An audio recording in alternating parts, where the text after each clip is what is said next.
Pryde's Picks is spoiler heavy and full of crude language. I swear like a sailor, and Lockheed's no better. Consider yourself warned.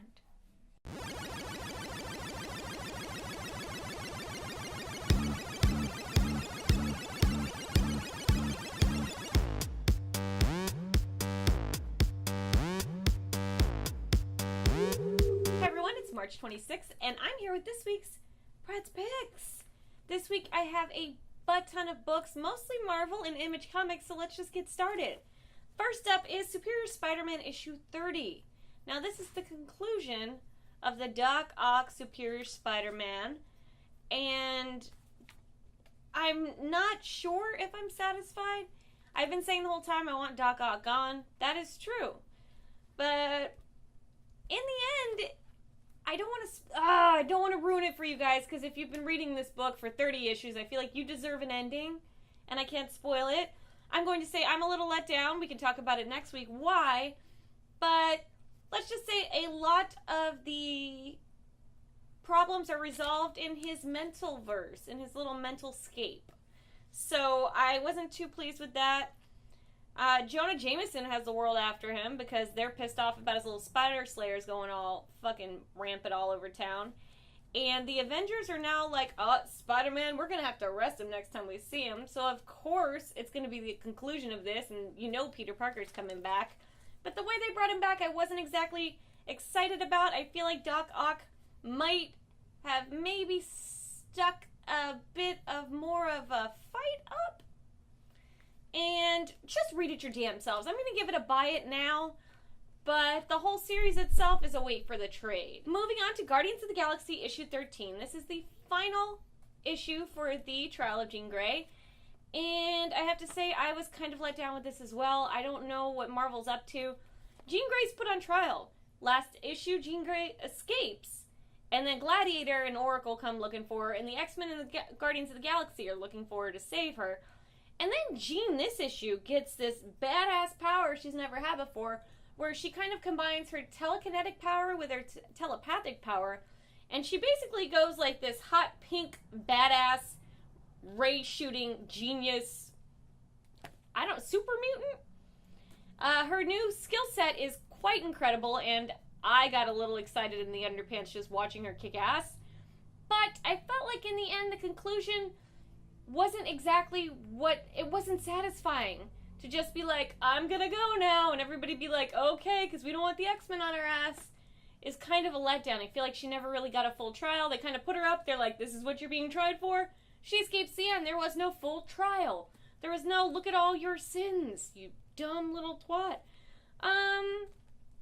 Despite all of that, I'm really still loving the Guardians of the Galaxy, and I'm gonna give this book a very light by it now. Maybe it's because I'm a fangirl. Oh my god, and Kitty Pryde and Star-Lord have a moment.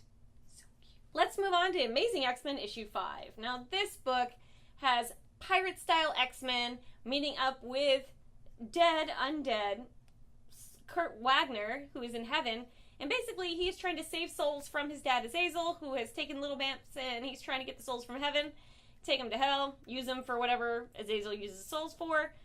And Nightcrawler decides to get his friends in on the fight, and then later he's kind of kicking himself because his friends are getting tore the fuck up. The ending in itself wasn't super exciting. It's another conclusion I wasn't totally tickled with, but there is a great moment at the end where, I'm not going to ruin it for you, there's a great moment at the end where one of my favorite X-Men might be back on the team.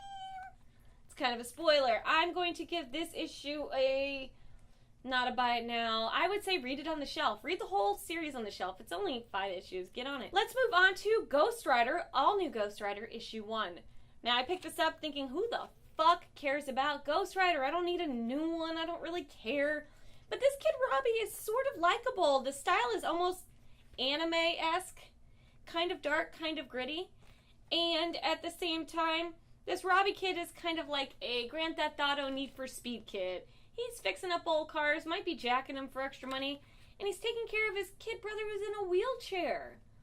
He ends up getting in a little bit of trouble and dying, and then the Ghost Rider takes him over. So I'm excited to see what happens with this guy. I didn't think I was going to care about Ghost Rider at all, but I kind of really love the character. So I'm going to give it a very heavy read it on the shelf and almost buy it now just to check it out. Let's wrap up Marvel this week with A+X, Kitty and Vision.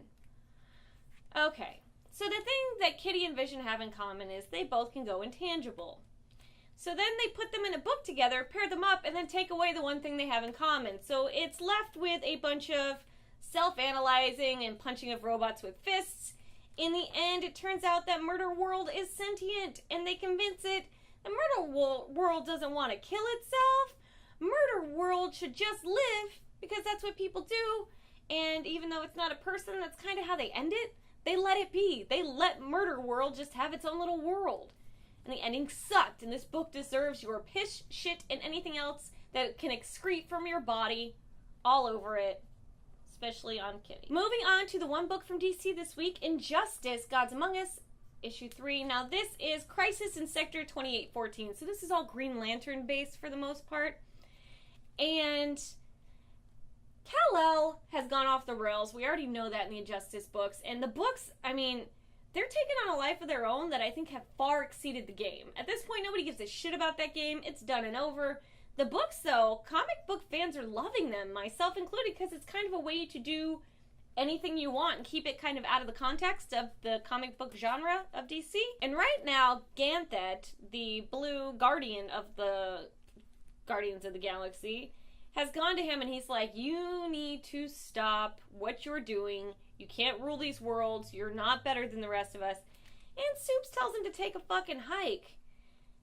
Meanwhile, somebody is pulling all the lanterns back. I'm pretty sure it's him because they're preparing for a fight. And then Soups decides to let this army of this little battalion go free in Gotham because he says basically Commissioner Gordon has let the city run rampant with villains and thugs, and the crime rate is ridiculous for this guy to still be commissioner.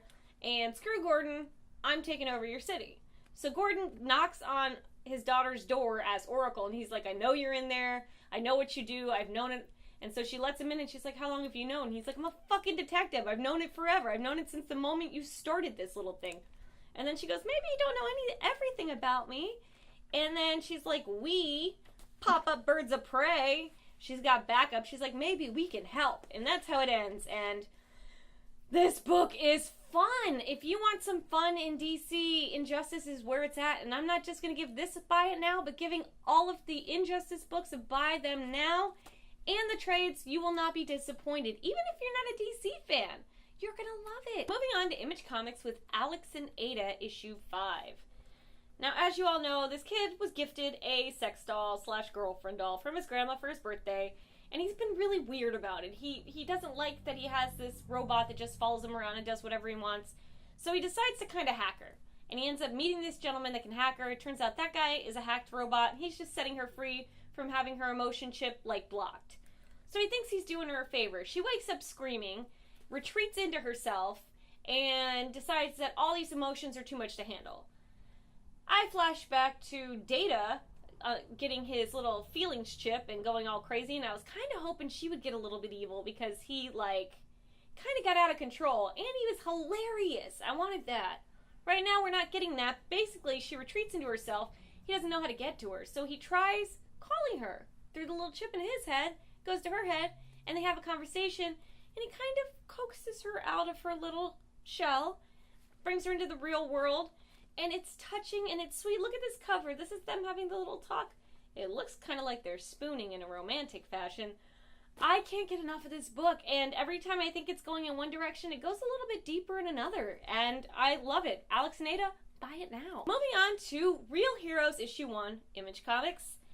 This book is basically if the Avengers in real life, the actors from the Avengers were at their Avengers 2 debut, and then one of the destroyers shows up and blows the fucking world up, and they disappear into a new alternate reality, and they're like, what the fuck just happened? And all those actors, Robert Downey Jr. and all of them are sitting there. That's basically what's going on here. Apparently there's a parallel universe where this should happen for real, even though it's just a movie in our world.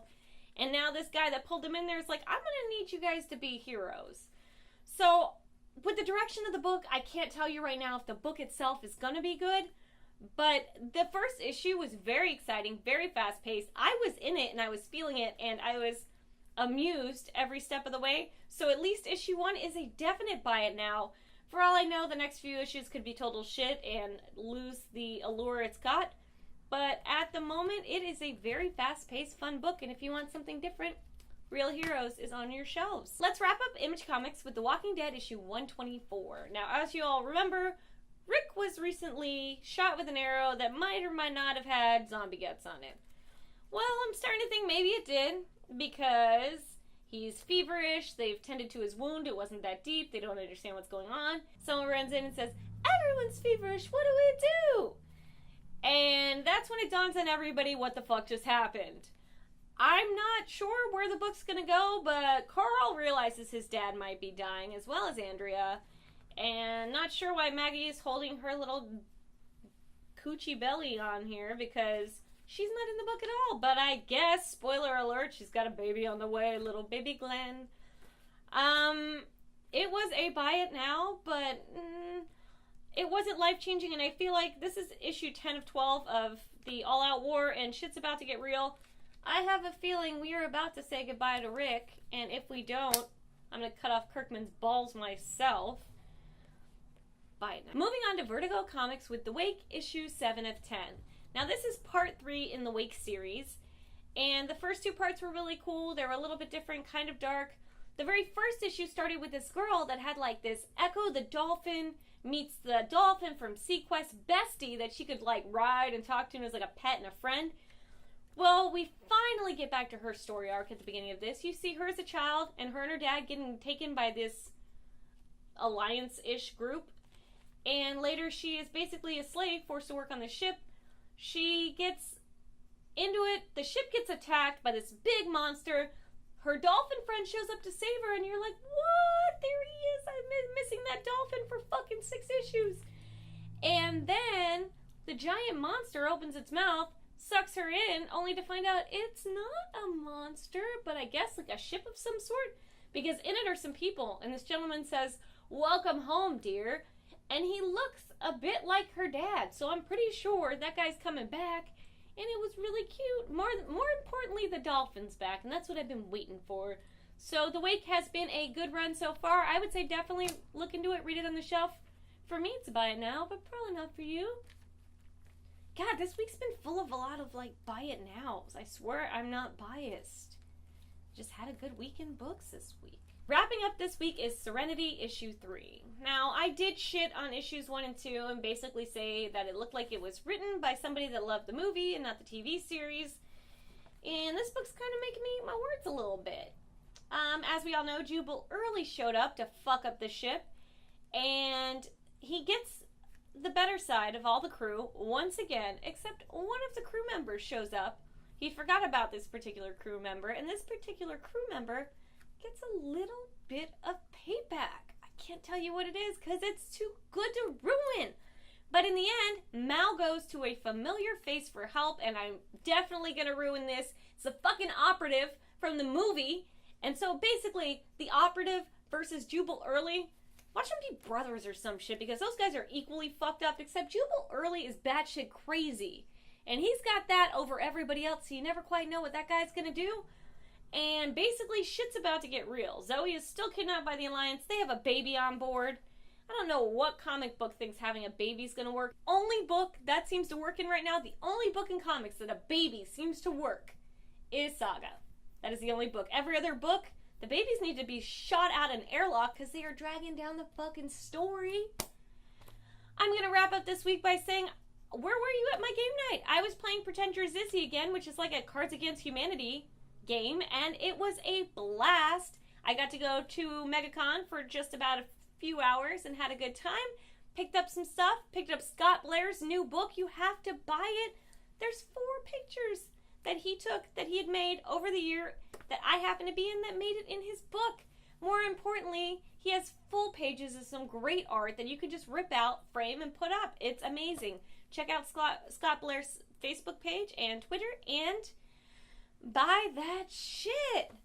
Alright guys, I am off to wrap this week up because I'm about to film something for a very awesome project that you will see probably at the beginning of April. So keep an eye out, and good night everybody.